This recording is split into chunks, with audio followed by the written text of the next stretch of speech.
Hello everyone, this is Cobalt. This is the next video in my character analysis series for Brawlhalla.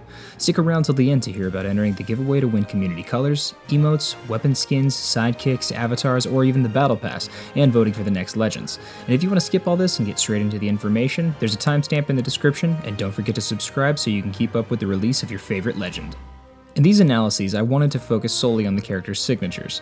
Light attack combos are covered much more in depth than I ever could elsewhere and function pseudo-comparably for all characters of that weapon class. So I'm not going to be discussing the general neutral of the character with their weapons unless it pertains in some way to their signatures. Firstly, I want to give clear descriptions of the terminology I'll be using. Startup frames are the amount of frames that happen after a move has begun until the first hitbox of the move becomes active. Active frames are the duration of frames that the move contains hitboxes that can collide with your opponent. FAF, or First Actionable Frame, is the first frame available where your character is able to move again after the move has been started. For all of this data, I use the character's jump to display the first actionable frame.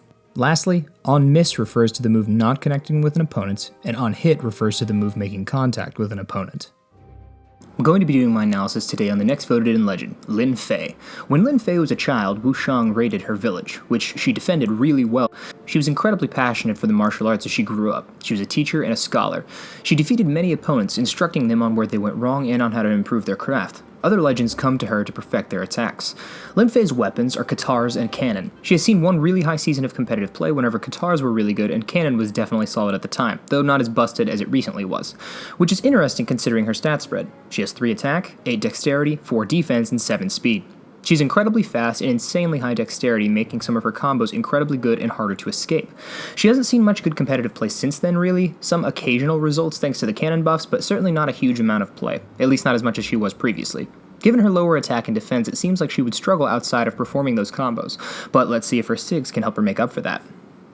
Let's start with her Katars. Katar's side SIG has 15 frames of startup, active frames from 16 to 55 with an FAF of 69. It functions the same on miss as it does on hit. Lin Fei summons a dragon and moves forward, spinning around several times with active hitboxes during the entirety of the spin.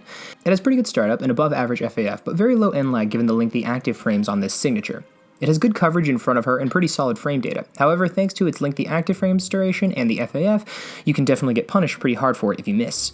Lin Fei moves forward a bit during this signature, but not a whole lot, so it doesn't exactly offer her a huge amount of mobility either. Katar's neutral SIG has 10 frames of startup, active frames from 11 to 18, and 25 to 55 with an FAF of 64. It functions the same on miss as it does on hit. The SIG has insanely fast startup, tied for the fastest SIG in the game with Cassidy's neutral SIG on Hammer at frame 10. Though this SIG does have quite a bit more active frames, and its FAF is much higher, so it's much more risky if you miss. Lin Fei sticks her Katars into the air as she summons a rising dragon. It catches opponents jumping and attempting to recover high, and is pretty good at this considering its lengthy duration. I think it definitely has some utility thanks to its speed, but if you miss with it, it can definitely be punished hard since it has a higher FAF.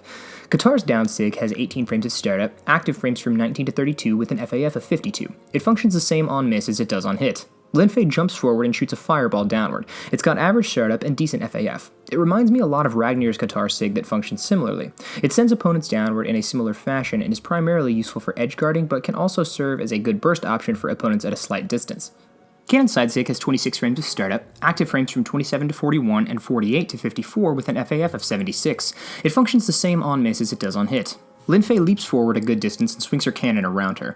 The SIG has above average startup in terms of frame data thanks to its high travel distance, and as such also has above average frame data as well for FAF. It's a solid burst option from a distance though, but the hitboxes on it honestly aren't super huge. It's not terrible, just very situational. Cannon neutral SIG has 16 frames of startup, active frames from 17 to 21 with an FAF of 38. It functions the same on miss as it does on hit. The SIG has pretty good startup and insanely low FAF. It has coverage similar to side light, but it reaches much higher and hits closer to her. This SIG is good for catching jumping opponents and those recovering high. I'd say that this is a pretty good signature on her kit thanks to its coverage and low FAF. It has useful coverage as well since none of Cannon's light attacks can quite reach that distance.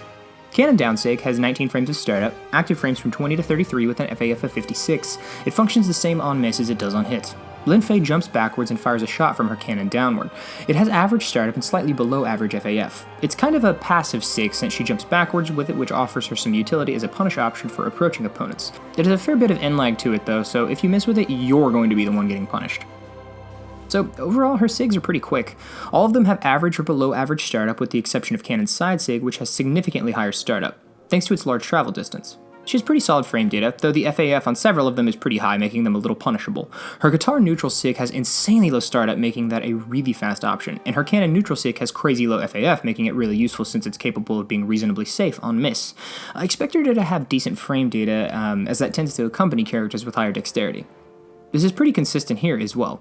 I think her high dexterity coupled with her heavy string weapons that she has were what made her so viable in the previous patches, with Katars and cannons dealing a huge amount of damage from these strings despite her lower attack stat. Her SIGs still offer her reasonable knockout potential, but I think since the Katar nerfs and slight nerfs to the cannon, I think that they're just more viable options for character selections. She's not a bad legend either right now, just not quite as good as she used to be. Today's code to put down in the comments is Mulan, along with your Twitter handle or social media of your preference. Also, feel free to check out my Twitch channel. I'll be streaming 1v1 battles with viewers next week, so come say hello. The channel will be linked in the description down below. Tune in tomorrow for coverage on the highest voted legend from this week. Comment to vote for next week's 5 legends. I'll be continuing this once a day, Monday through Friday, over the next 10 weeks until all 50 legends are covered. So, thanks for joining me on this ride. Don't forget to subscribe so you don't miss the release of your favorite legend, and hope to see you back for the next one. Once again, I'm Cobalt, and thanks for watching.